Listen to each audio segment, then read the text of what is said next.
L'autre fois, je vous avais fait une vidéo pour vous parler du sucre et vous dire que le sucre était mauvais pour la santé. Cependant, le sucre a aussi ses vertus et peut même vous permettre de faire une deuxième puberté si c'est bien utilisé. Les glucides, le sucre, si c'est bien utilisé, ça peut vraiment vous développer une mâchoire, un corps, un physique, un esprit, ça peut tout vous développer. Les gens pensent qu'on a une seule puberté, mais c'est totalement faux. On peut avoir plusieurs pubertés au cours de sa vie.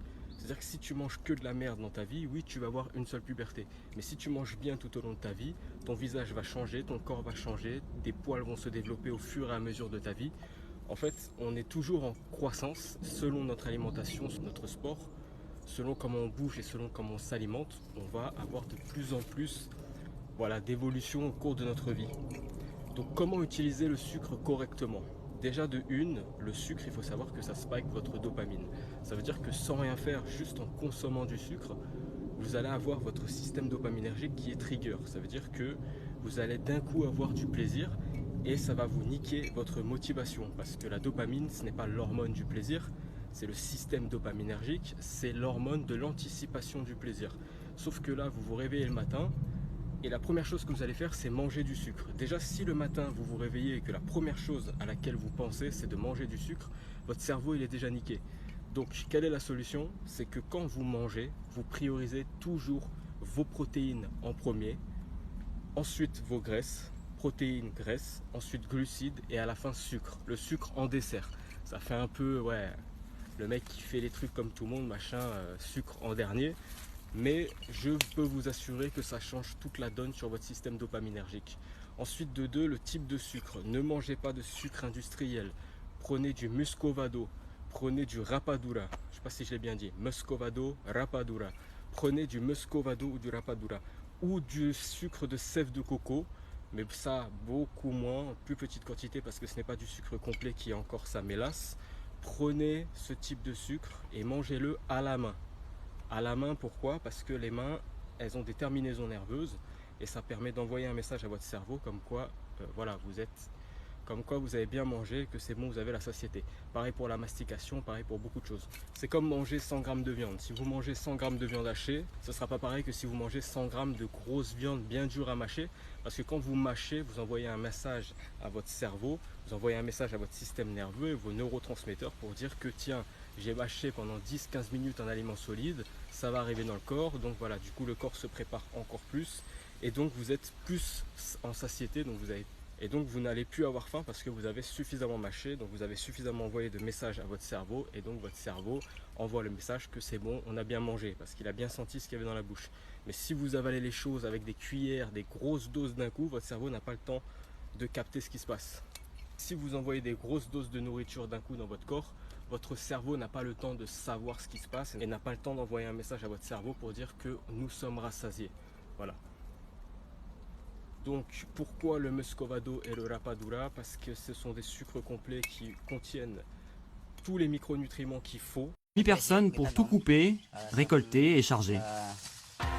Un travail entièrement manuel qui nécessite d'abord d'enlever les feuilles de la canne. Là, je pèle la canne pour juger de sa qualité. C'est très bon, très sucré. Ensuite, il faut charger les cannes à sucre. 30 kg à la fois pour un seul homme.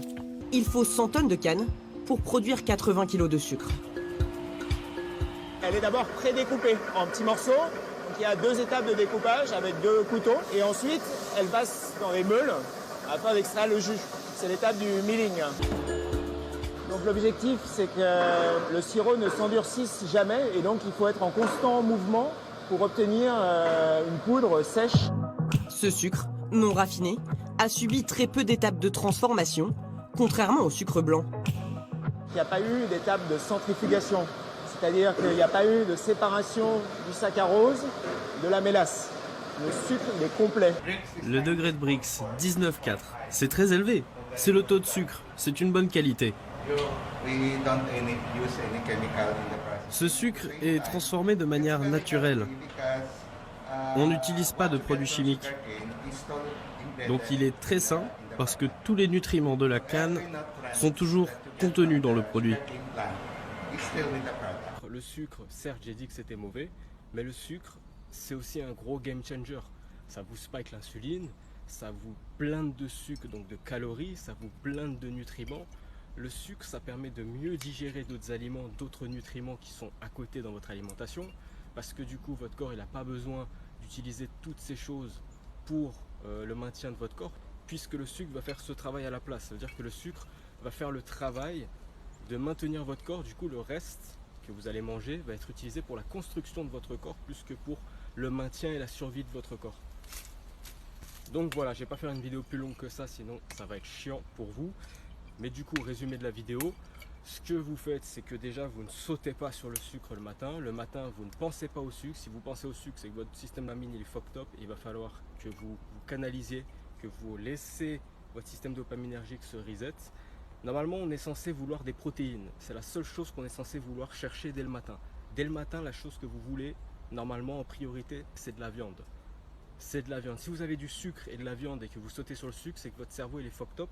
Vous allez vous forcer à ne pas manger le sucre et vous allez vous focaliser sur la viande. Et vous allez vous focaliser sur la viande. Normalement, notre cerveau, notre corps, il cherche la protéine. Normalement, notre cerveau et notre corps, ils cherchent la protéine en priorité. Ils ne cherchent pas le sucre. C'est vrai que le sucre, on le recherche naturellement parce que c'est une grosse source d'énergie pour notre corps. Donc si on mange du sucre, le reste va pouvoir être utilisé pour construire. Alors que si on ne mange pas de sucre, le reste qu'on va manger, il va être uniquement fait pour maintenir notre corps, mais il ne va pas nous donner plus qu'on a besoin et donc nous surcharger et pouvoir faire en sorte qu'on puisse construire du corps et puis qu'on puisse construire des os et qu'on puisse construire un cerveau aussi qui fonctionne. Parce que tout ça c'est ensemble. Un physique ce n'est pas qu'un physique. Un physique ce n'est pas qu'un physique. Un physique ce n'est pas qu'un corps. Un corps ce n'est pas qu'un corps, c'est aussi un cerveau. Vous construisez aussi votre âme, votre spiritualité, votre intelligence. Ce n'est pas qu'un corps. Si le corps il va bien, le cerveau va aller bien. L'esprit va aller bien, la spiritualité va aller bien. Allez, buvez de l'eau.